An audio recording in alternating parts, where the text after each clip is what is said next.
Back to Mexico for this next story, but it's not on the abortion story. This is because Mexico's next president is likely to be a woman. This after the current president's party picked Claudia Sheinbaum as their candidate in next year's elections. Historic move then that's garnering a lot of attention in the press, and Dipti is going to take us through it. Claudia Sheinbaum has been picked as the left-leaning government party's candidate in Mexico, hoping to replace the current president in next year's elections.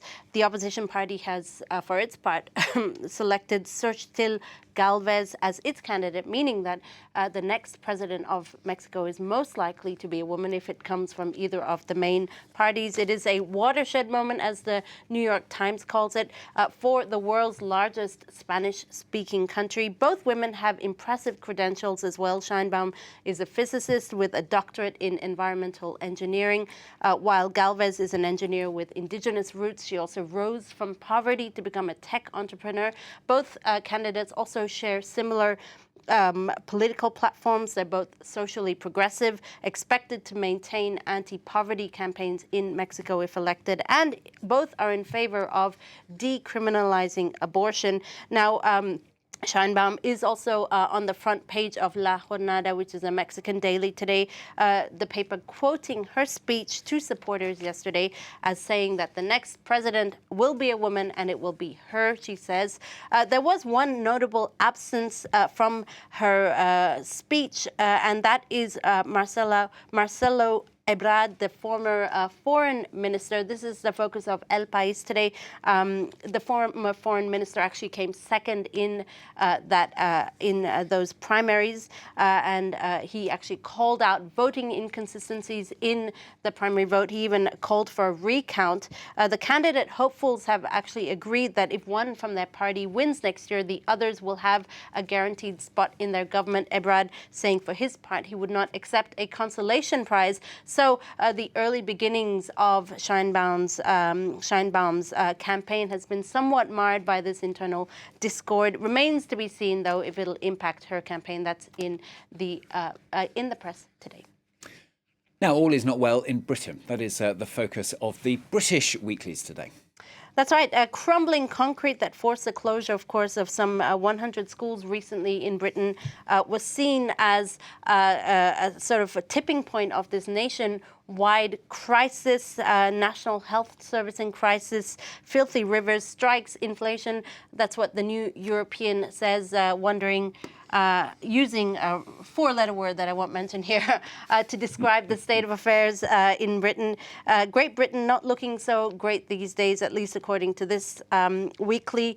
The Statesman also going with a similar headline, calling it Crumbling Britain, a country without a plan, a government without ideas. So this is very much a theme in the British weeklies today. There is an article from The Week, however, which looks at the sectors where Britain is actually doing okay, even outperforming other countries, industries like defense and science, despite the impact of Brexit. So not all is lost, but it's not looking great either.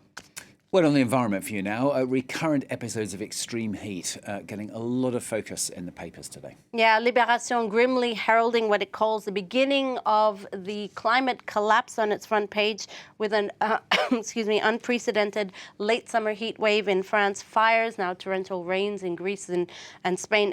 Europe has experienced its hottest summer in 120,000 years. That's on the front page of Libération.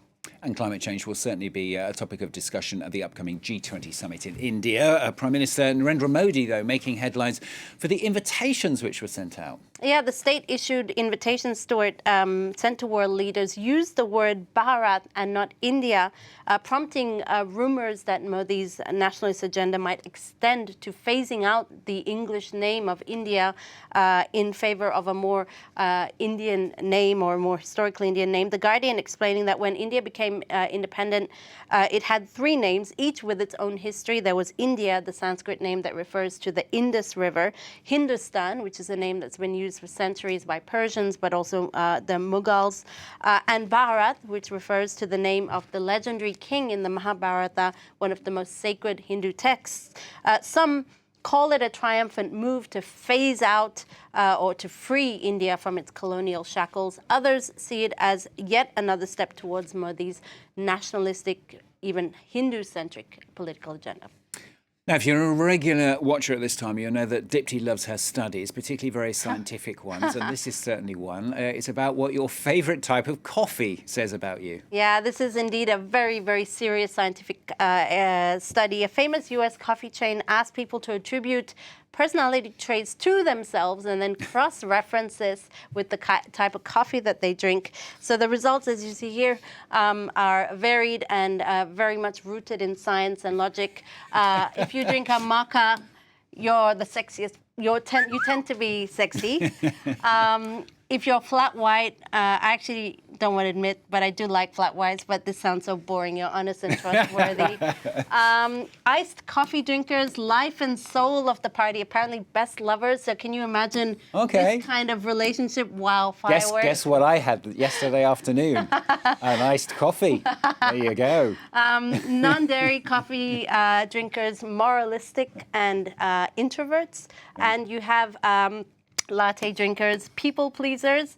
I guess that makes sense. It's kind of a boring drink, isn't I'm it? latte in the winter, to be honest. So I'm a people pleaser who's one of the best lovers. That's okay. I don't mind That's that. not a bad... Charles Pellegrin? I'm the same. I'm a flat white drinker. Honest and trustworthy. Old-fashioned values, honesty and very Isn't that perfect for a business presenter? Exactly. You couldn't be better. So I'd say probably change your coffee drink according to the kind of person you want to be. And as Dipti said earlier, if you drink tea, you don't exist. Yeah. Anyway. Thanks a lot, both of you.